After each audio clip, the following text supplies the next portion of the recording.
Never did the sun go down with a brighter glory on the quiet corner in Soho than one memorable evening when the doctor and his daughter sat under the plane tree together. Never did the moon rise with a milder radiance over great London than on that night when it found them still seated under the tree and shone upon their faces through its leaves. Lucy was to be married tomorrow. She had reserved this last evening for her father, and they sat alone under the plane tree. "You are happy, my dear father?" "Quite, my child." They had said little, though they had been there a long time. When it was yet light enough to work and read, she had neither engaged herself in her usual work, nor had she read to him. She had employed herself in both ways, at his side under the tree, many and many a time. But this time was not quite like any other, and nothing could make it so. "And I am very happy tonight, dear father. I am deeply happy in the love that heaven has so blessed.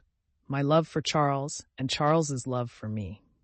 But if my life were not to be still consecrated to you, or if my marriage were so arranged as that it would part us, even by the length of a few of these streets, I should be more unhappy and self-reproachful now than I can tell you.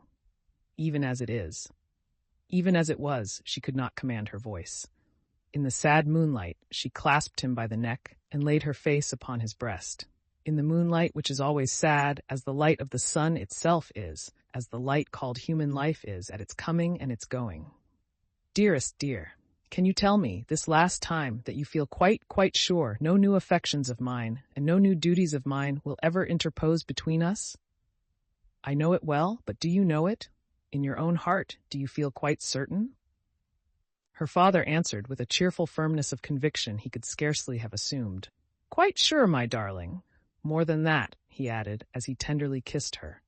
"My future is far brighter, Lucy, seen through your marriage, than it could have been, nay, than it ever was, without it." "If I could hope that, my father." "Believe it, love. Indeed it is so. Consider how natural and how plain it is, my dear, that it should be so.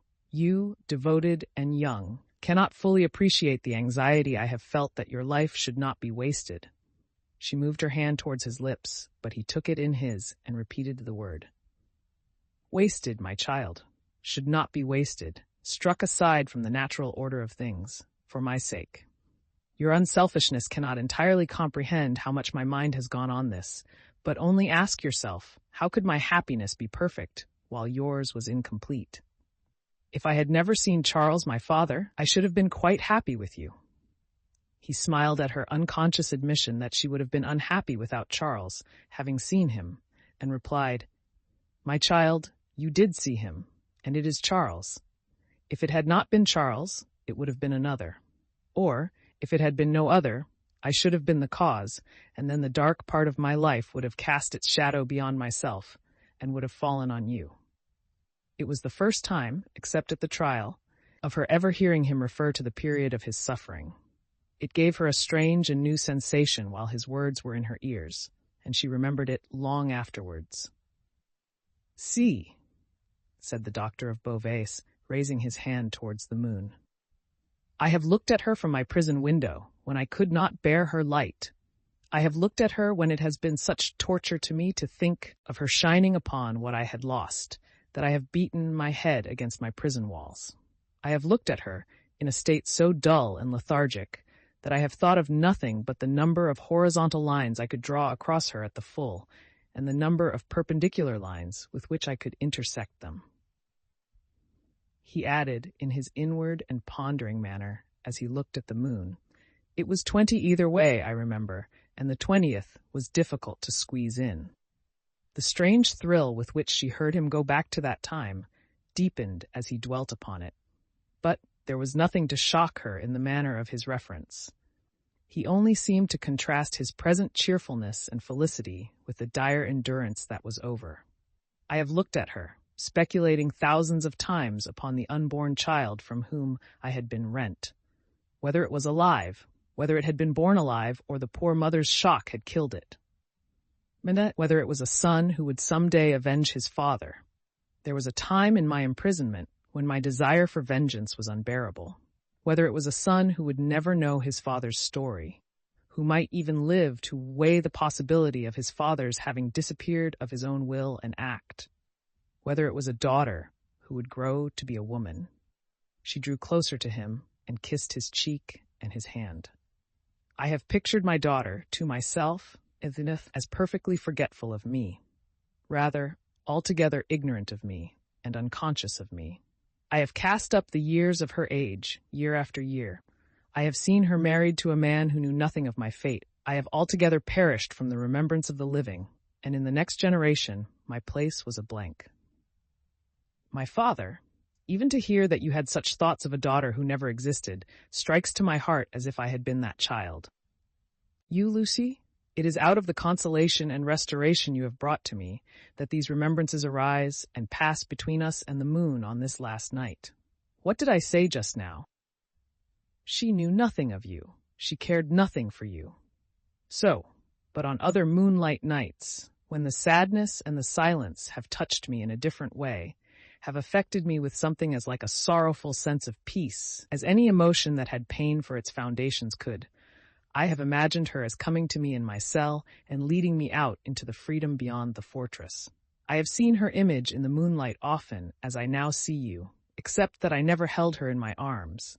It stood between the little grated window and the door. But you understand that that was not the child I am speaking of? The figure was not. The image? The fancy? No, that was another thing.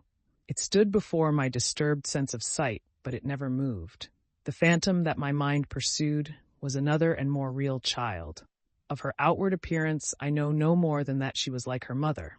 The other had that likeness too, as you have, but was not the same. Can you follow me, Lucy? Hardly, I think. I doubt you must have been a solitary prisoner to understand these perplexed distinctions. His collected and calm manner could not prevent her blood from running cold, as he thus tried to anatomize his old condition.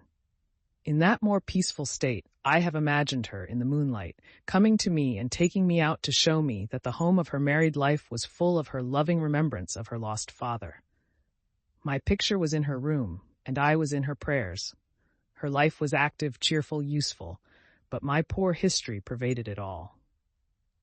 I was that child. My father, I was not half so good, but in my love that was I. And she showed me her children, said the doctor of Beauvais, and they had heard of me and had been taught to pity me. When they passed a prison of the state, they kept far from its frowning walls and looked up at its bars and spoke in whispers. She could never deliver me. I imagined that she always brought me back after showing me such things. But then, blessed with the relief of tears, I fell upon my knees and blessed her. I am that child, I hope, my father. Oh, my dear, will you bless me as fervently tomorrow? Lucy, I recall these old troubles in the reason that I have tonight for loving you better than words can tell, and thanking God for my great happiness. My thoughts, when they were wildest, never rose near the happiness that I have known with you, and that we have before us. He embraced her, solemnly commended her to heaven, and humbly thanked heaven for having bestowed her on him. By and by, they went into the house. There was no one bidden to the marriage but Mr. Lorry. There was even to be no bridesmaid but the gaunt Miss Pross. The marriage was to make no change in their place of residence. They had been able to extend it by taking to themselves the upper rooms formerly belonging to the apocryphal invisible lodger, and they desired nothing more. Dr. Manette was very cheerful at the little supper. They were only 3 at table, and Miss Pross made the 3rd. He regretted that Charles was not there, was more than half disposed to object to the loving little plot that kept him away, and drank to him affectionately. So, the time for him to bid Lucy good night, and they separated.